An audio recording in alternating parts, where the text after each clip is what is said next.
Ladies and gentlemen, welcome again to Bright Tobias. Today, we bring you breaking news from Burkina Faso, a nation that has once again proven its unshakable resolve under the leadership of Captain Ibrahim Traoré.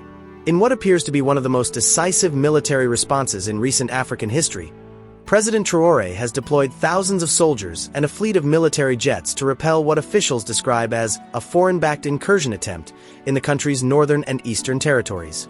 According to reliable security sources, the invaders, believed to have crossed through the porous borders linking the Sahel and West African regions, launched a coordinated attack on several border towns late last night. Heavy gunfire and sporadic explosions were reported in parts of the Est and Sahel regions, areas that have long been flashpoints for instability and extremist infiltration.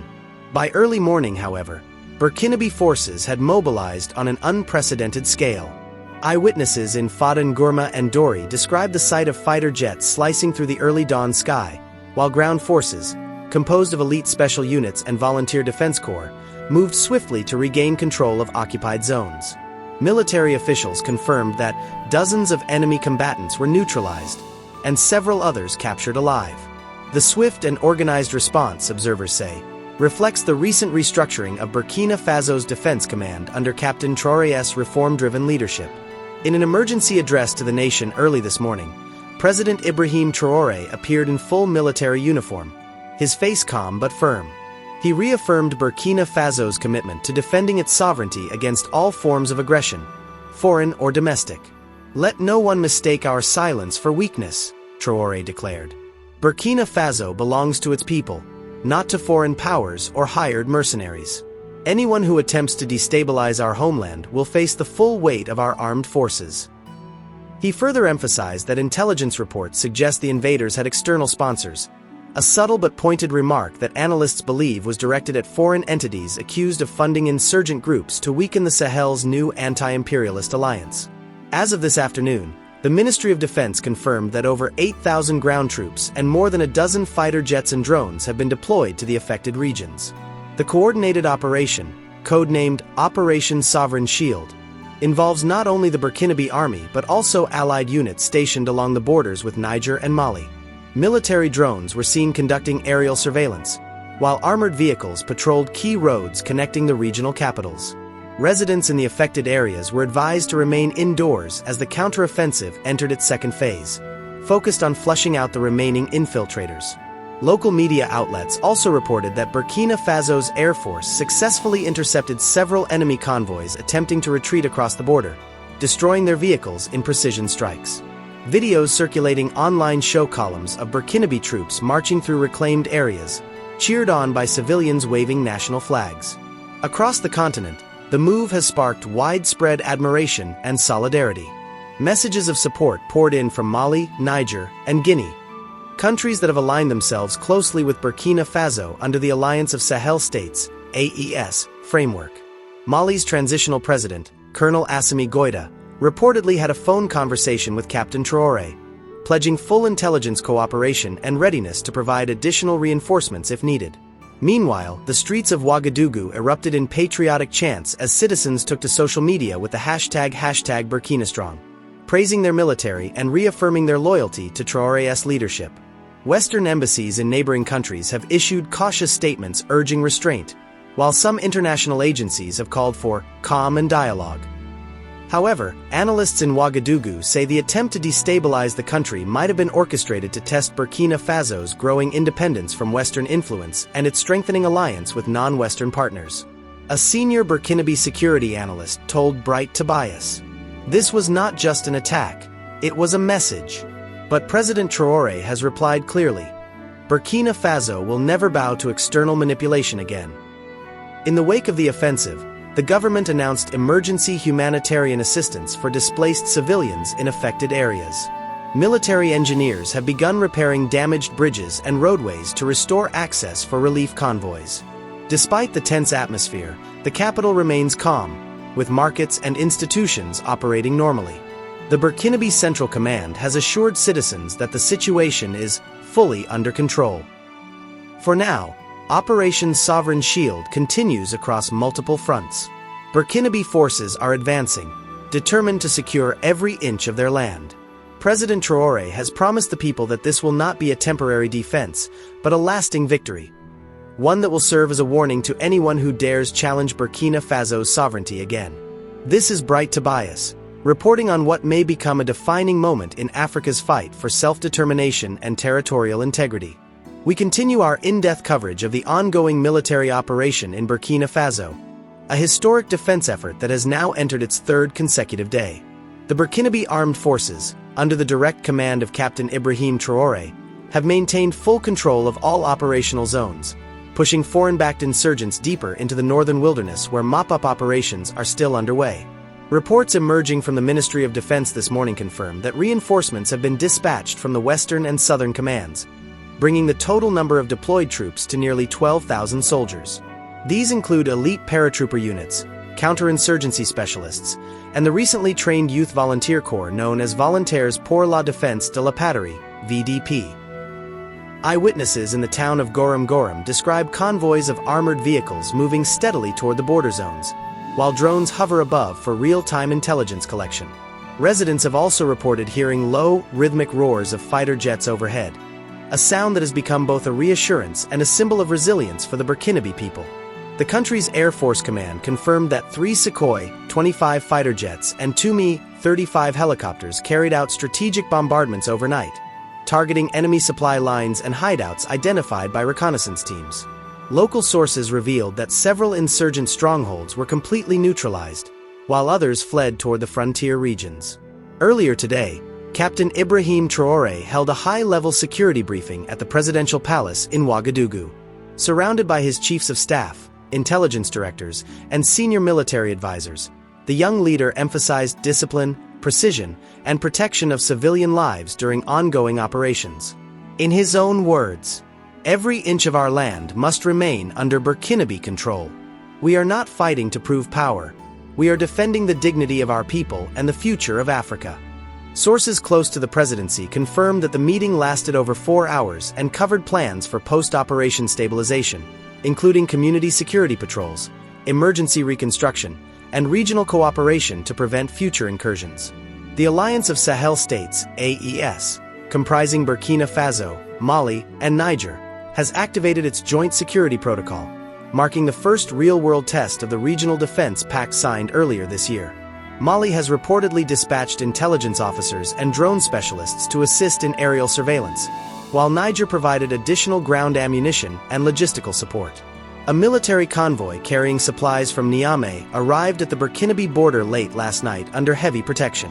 Colonel Assimi Goïta of Mali expressed solidarity in a televised message. "What threatens Burkina Faso threatens us all. The enemies of one Sahel nation are the enemies of the entire Sahel."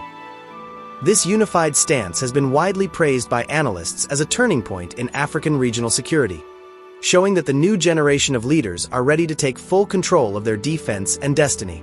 Across Ouagadougou, Bobo Dioulasso, and Kaya, patriotic demonstrations have erupted in support of the army. Young people carrying Burkinabe flags chanted songs of solidarity, while others held banners reading La Patrie ou la mort, nous vaincrons. Home or death, we shall overcome. Civilians have been volunteering to donate food and clothing to soldiers stationed in remote regions. Videos circulating on social media show communities cooking for troops, school children writing letters of encouragement, and artists composing patriotic songs dedicated to the nation's defenders. A local woman interviewed by Bright Tobias in Kaya stated emotionally, "Before Traoré, we lived in fear. Now, we feel protected. We see our soldiers fighting for us, and we will never abandon them." Meanwhile, global reactions continue to pour in.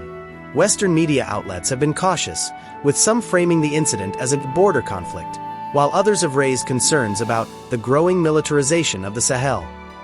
However, within Africa, the sentiment remains clear. Burkina Faso's actions are seen as legitimate self-defense. Intelligence leaks circulating among diplomatic circles suggest that foreign mercenary elements were involved in the attempted incursion. Some regional analysts believe this could be linked to external forces displeased with Burkina Faso's withdrawal from Western military partnerships and its pivot toward African and Eastern alliances. Despite international pressure, Captain Traoré remains unapologetic. "Africa has been silent for too long," he said during a recent briefing. If defending our land makes some people uncomfortable, that only means we are finally doing the right thing. Even as fighting continues in a few northern pockets, humanitarian efforts have begun. The Ministry of Social Solidarity has dispatched medical teams and mobile clinics to affected areas, while military engineers are working around the clock to restore communication lines and electricity. The government announced a national solidarity fund, inviting citizens, businesses, and Burkinabe abroad to contribute to the rebuilding of damaged communities. Truckloads of relief materials, rice, beans, tents, and medicine have already been dispatched toward Djibo and Arbinda. A military spokesperson assured the public, "No Burkinabe will be left behind. We fight and rebuild together." Security experts across the region agree that this incident marks a strategic victory for Burkina Faso and a morale boost for the entire Sahel. The swift mobilization, precise coordination, and community-backed defense have shown that African nations can effectively protect themselves without external command. Dr. Issa Coulibaly, a political analyst from Bamako, told Bright Tobias, "What Traore has done goes beyond military strength. He is proving that sovereignty is not a slogan, it is action. This victory will echo beyond borders." As night falls again over Burkina Faso, the skies remain under the watchful eyes of Burkinabe fighter jets. The army continues to pursue retreating insurgents, while the capital glows with unity and pride. Once a land shaken by uncertainty, Burkina Faso now stands as a symbol of African resilience, a nation defending not just its borders, but its dignity. This is Bright Tobias, bringing you another chapter of courage, leadership, and the spirit of a people who refuse to bow. We continue with our exclusive coverage of Operation Sovereign Shield, the largest military campaign in Burkina Faso's recent history, led by the firm and fearless Captain Ibrahim Traore. What began as a sudden incursion by foreign-backed infiltrators has now turned into a remarkable show of national strength, unity, and tactical brilliance that is being studied across the African continent. As of this morning, the Burkinabe armed forces have confirmed that more than 90% of all invaded territories have been reclaimed, with only a few isolated pockets of resistance remaining in the dense bushlands near the country's northeastern border. Military correspondents embedded with the troops report scenes of disciplined soldiers advancing in formation, clearing out enemy hideouts, and securing key roads that had been blocked for weeks. Villagers who had fled during the invasion are now returning home under the protection of the National Army. The commander of the 3rd Division in Fada Ngourma, Colonel Zakaria Sanu, told Bright Tobias reporters on the ground, "Our men are tired, but their spirits are unbreakable. They know this mission is not only for Burkina Faso but for the dignity of all Africans. We will not rest until every last invader is gone." In an unexpected move that has electrified the entire nation, President Ibrahim Traore made a surprise visit to the front line yesterday afternoon. Wearing his trademark red beret and full combat uniform, Traore landed near a secured zone in the Est region aboard a military helicopter, greeted by commanders and cheering soldiers. Video footage from the scene shows him walking through dusty terrain, shaking hands with troops, and sharing words of motivation. "You are the heart of our nation," Traore told them. "Each of you stands between freedom and oppression. The whole continent is watching you. Do not let fear live where courage belongs." His visit boosted morale among the forces, with many describing it as a spiritual awakening. Soldiers reportedly broke into chants of "Vive le Capitaine," "Vive le Burkina Faso," as Traore raised the national flag over a reclaimed area once controlled by the invaders. Military intelligence has confirmed that dozens of captured invaders have begun confessing under interrogation, revealing detailed information about their sponsors and supply routes. Early findings suggest the infiltration was strategically coordinated and externally funded, with the aim of destabilizing Burkina Faso's new independent military structure. A high-ranking intelligence officer, speaking on condition of anonymity, revealed, "We have gathered concrete evidence of foreign fingerprints in this operation. The plot was designed to trigger chaos, but it failed because the people stood with their government." These revelations are expected to intensify diplomatic tensions between Burkina Faso and several Western-aligned entities who have been accused in the past of fueling insecurity to maintain influence. Following Traore's frontline visit, the governments of Mali, Niger, and Guinea each issued strong public statements reaffirming their solidarity with Burkina Faso. A joint communiqué released from Bamako reads, "Any attack on Burkina Faso is an attack on the sovereignty of the entire Sahel. We will stand united against external aggression." In a symbolic gesture of regional unity, military convoys from Niger and Mali crossed into Burkina Faso's eastern provinces yesterday carrying medical supplies, fuel, and reinforcement troops, all under the AES flag. For the first time in decades, the African public is witnessing a level of inter-military cooperation rarely seen outside foreign-led operations. Analysts are calling this a historic shift from dependency to self-reliance. Across Burkina Faso, the sense of unity is unprecedented. From the crowded markets of Ouagadougou to remote villages in Dori and Teteo, the people are rallying around their leader. Artists, influencers, and community elders have all joined in a growing national campaign tagged #Burkina Will Not Fall. One elderly man in Bobo Dioulasso told Bright Tobias, "We have suffered too much from foreign control. TRAORE is teaching our youth what it means to stand tall as Africans." Schools and local associations are organizing daily prayers and solidarity marches for the soldiers at the front. Traditional chiefs have also pledged communal lands for military training and local food supply chains to sustain the defense effort. Major Western outlets continue to tread cautiously, describing the conflict as complex and developing. However, African journalists and independent analysts have widely praised Burkina Faso's bold stand, calling it a wake-up call for the continent. A Kenyan political columnist wrote, "What Ibrahim Traore is doing in Burkina Faso is not just defending a country, it's rewriting Africa's narrative of strength and sovereignty." Even in the diaspora, Burkinabe communities in France, Canada, and the United States have organized peaceful rallies, waving their national flags and chanting solidarity songs. In Paris, demonstrators gathered near Place de la République, holding banners that read, "Hands off Burkina Faso," and "Let Africa breathe free." In a statement released by the Ministry of Defense, Burkina Faso revealed that many of the weapons and aircraft used in the operation were locally refurbished and upgraded by Burkinabe engineers and technicians, supported by partnerships with friendly nations. The announcement was met with excitement among citizens, who hailed it as a sign that the country is finally freeing itself from technological dependence. The statement read, "This victory belongs to Burkinabe ingenuity. We are building not just an army, but an ecosystem of African defense capability."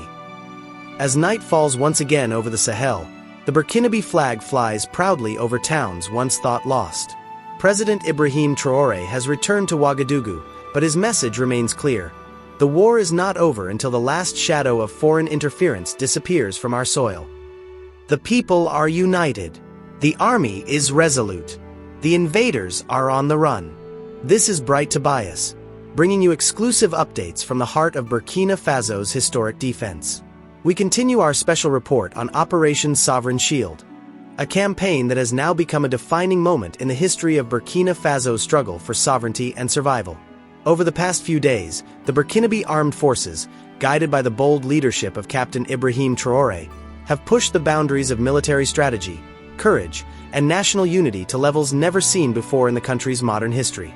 Our correspondents embedded within the Northern Command report that Burkinabe troops have successfully taken control of several enemy bases previously used by the invading forces.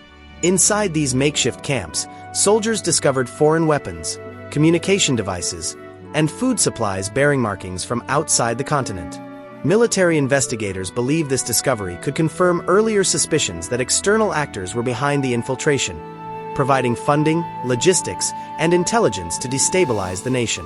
A senior defense intelligence officer, speaking to Bright Tobias on condition of anonymity, described the findings as the most shocking evidence yet of external interference. "We found night vision drones, encrypted radios, and medical kits labeled in foreign languages. These were not ordinary insurgents. They were trained, equipped, and directed." Video footage obtained by Bright Tobias shows Burkinabe soldiers raising the national flag over a captured enemy camp, with piles of confiscated weapons stacked in the background. The images have since gone viral, sparking outrage and renewed patriotism across Africa. Earlier today, in a nationally televised broadcast, Captain Ibrahim Traore addressed the nation from the Presidential Command Center. His tone was calm, but his words carried unmistakable strength and determination. "We have fought off their first wave," Traore said, his eyes focused and voice unwavering. "But this war is deeper than the guns we see. It is about our right to exist as free Africans." Burkina Faso will now launch a total purge operation to cleanse our land from every form of foreign manipulation and occupation. The president announced that Operation Sovereign Shield would now transition into a second stage, Operation Clean Horizon, aimed not only at neutralizing remaining threats but also dismantling all internal networks that collaborated with foreign interests. According to reliable government insiders, several individuals suspected of supplying intelligence or resources to the infiltrators have already been arrested in Ouagadougou and Bobo Dioulasso. Investigations are ongoing, and the president has vowed to make all findings public once confirmed. In an extraordinary show of unity, the Alliance of Sahel States, AES, comprising Burkina Faso, Mali, and Niger, held an emergency summit yesterday via secure teleconference. All three heads of state attended, with reports suggesting that joint military maneuvers are being prepared near the tri-border area. Mali's Colonel Assimi Goïta and Niger's General Abdourahmane Tiani both reaffirmed their country's readiness to send reinforcements if necessary. The alliance also announced the creation of a joint intelligence command center in Ouagadougou to monitor cross-border movements and share real-time data.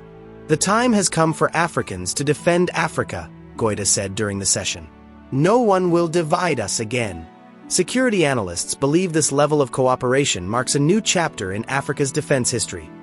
The emergence of an independent military bloc capable of countering both terrorism and foreign interference. The latest developments have triggered intense diplomatic conversations across Europe and beyond. Western nations, caught off guard by the scale and efficiency of Traore's operations, are reportedly holding back-channel talks to understand how the Burkinabe military managed such rapid advances with limited external support. Unofficially, sources within international intelligence circles have admitted being surprised and concerned by the growing regional unity in the Sahel. A leaked memo from a European security meeting, seen by Bright Tobias, expressed fears that the AES bloc may evolve into a fully sovereign alliance, reducing Western strategic influence in West Africa. Meanwhile, on social media, Africans across the continent continue to rally behind Traore. The hashtag #AfricanUnityRising has now gone viral across multiple platforms, symbolizing continental solidarity against foreign exploitation. Despite the intensity of the operation, the Burkinabe government has prioritized humanitarian relief. Medical teams, aided by local volunteers, are delivering aid to civilians displaced by the clashes. In Djibo, thousands of residents welcomed military engineers who restored power and reopened the main highway linking the city to Ouagadougou for the first time in weeks. One displaced woman, speaking to Bright Tobias reporters through tears, said, "We lost everything, but we gained something more important: hope. For the first time, we believe our government is truly fighting for us." The Burkinabe Red Cross has also launched a campaign to provide psychological support to children affected by the violence, with soldiers visiting schools to reassure students of their safety. While the ground forces secure the borders, the Burkinabe Air Force continues to dominate the skies. Intelligence drones and fighter jets have been conducting nightly patrols, preventing any regrouping attempts by the retreating invaders. According to Air Command sources, the military recently intercepted a convoy of armed pickups attempting to flee toward the border, destroying them before they could escape. Residents in the affected regions describe seeing the national colors painted on the tails of the jets, a visual reminder that Burkina Faso now controls its airspace without dependence on any external power. An Air Force pilot, speaking anonymously, said, "Before, we used to rely on foreign intelligence for operations like this. Now, we rely on ourselves. Every mission we fly is proof that Africa can protect Africa." Across the continent, commentators and public figures have begun drawing parallels between Ibrahim Traore and Africa's legendary revolutionary leaders, Thomas Sankara, Kwame Nkrumah, and Patrice Lumumba. For many, Traore represents the rebirth of the African spirit. Fearless, uncompromising, and rooted in dignity. A political science lecturer from Senegal told Bright Tobias, "Traore's leadership has revived something that had long been asleep, the idea that Africa does not need to be rescued by anyone. He has shown that self-reliance and unity are our greatest weapons." As of tonight, the operation continues deep in the borderlands. Sporadic gunfire is still heard in some remote areas, but military command insists that the situation is firmly under control. In Ouagadougou, the capital glows with renewed pride. Posters of Captain Ibrahim Traoré, draped in the national colors, line the streets. The people whisper with confidence, "Our nation is standing again." But intelligence sources warn that the masterminds behind the invasion have not yet been fully revealed, and deeper plots may still be unfolding beyond the borders. This is Bright Tobias, reporting from the heart of Burkina Faso, where history is being written one victory at a time. It has been weeks of resilience, discipline, and unshakable patriotism, and now the people of Burkina Faso, under the leadership of Captain Ibrahim Traoré, can finally breathe the air of peace, pride, and sovereignty once again. At dawn, the skies that once echoed with the thunder of fighter jets and artillery were calm again. The northern horizon glowed with the soft light of sunrise, revealing columns of Burkinabe troops returning from their final missions. The Ministry of Defense officially announced that the last foreign-backed cells have been completely neutralized, marking the successful conclusion of Operation Sovereign Shield. No more gunfire, no more explosions, only the sound of marching boots and the chant of soldiers singing Burkina Faso la patrie des braves. Burkina Faso, the land of the brave. Across the Sahel, there was silence, the kind of silence that comes not from fear, but from peace hard-earned. 3 days after victory was declared, a massive national Thanksgiving ceremony was held at the Place de la Révolution in Ouagadougou. Tens of thousands of citizens gathered, men, women, and children, filling the streets in waves of red, green, and yellow. Religious leaders from all faiths stood side by side on the podium.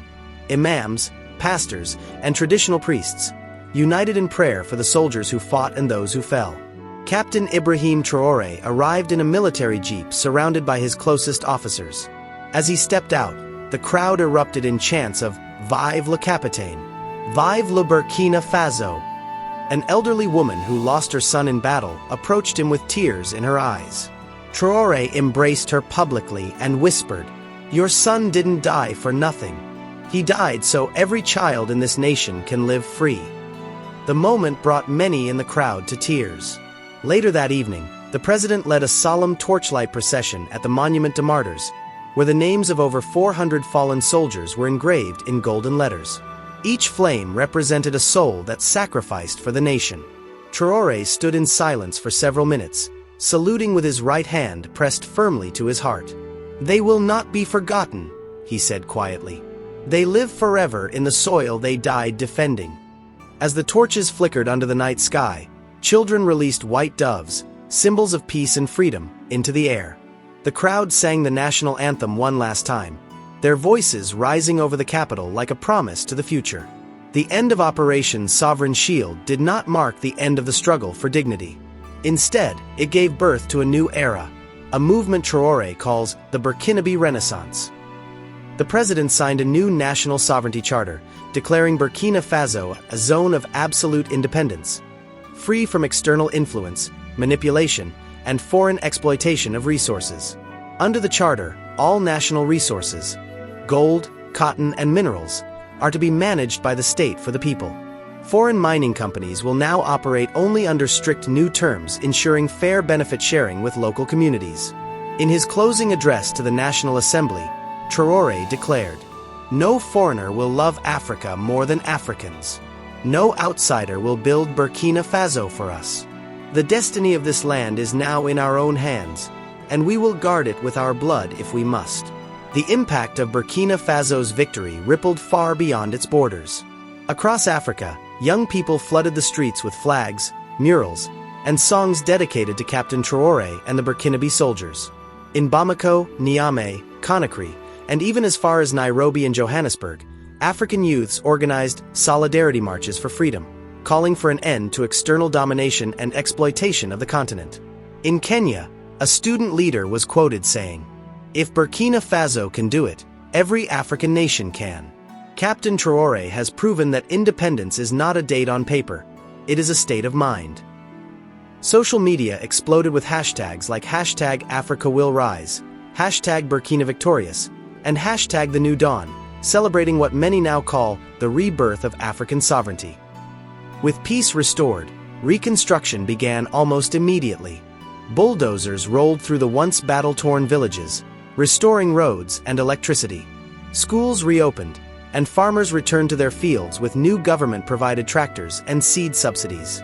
The Burkinabe economy, though battered, began to recover as local industries were revitalized under state support. Youth employment surged as new infrastructure projects took off. The Ministry of Defense also confirmed that part of the military's new focus would include training programs for civilian youths, turning former conflict zones into centers of education and innovation. A new national slogan was unveiled: Burkina Faso, forged in struggle, rising in strength. In his final national broadcast on the victory, Captain Ibrahim Traoré addressed both his people and the world. His words carried the calm confidence of a man who had faced the storm and emerged unbroken. We have proven that Africa's liberation is not a dream, it is reality. Burkina Faso will no longer be a story of suffering, but of strength. We do not seek war, but we will never again live on our knees. We seek peace, but peace on our own terms. To our friends across Africa, stand firm. To our enemies, may you learn that no amount of power can crush a people who have found their voice. He ended his address with a salute and the now immortal words of Thomas Sankara: La patrie ou la mort, nous vaincrons. Home or death, we shall overcome. The nation roared in applause as the Burkinabe flag was raised high above the capital for the first Independence Day under the new order. A flag no longer weighed down by fear, but lifted by pride. Tonight, as we close this story, the streets of Ouagadougou glow with music, laughter, and hope. Children play where soldiers once stood guard. Mothers cook again with joy. The sky, once darkened by warplanes, now shines with fireworks of freedom. Burkina Faso, the land of the upright people, has stood against the odds, conquered its fears, and risen as a symbol of what true leadership and unity can achieve. Captain Ibrahim Traoré has not only defended a nation but rekindled a fire that will light the path for generations to come. This is Bright Tobias, signing off with gratitude and pride. From the heart of Africa, where the story of freedom was rewritten. Home or death, we shall overcome. Long live Burkina Faso. Long live Africa.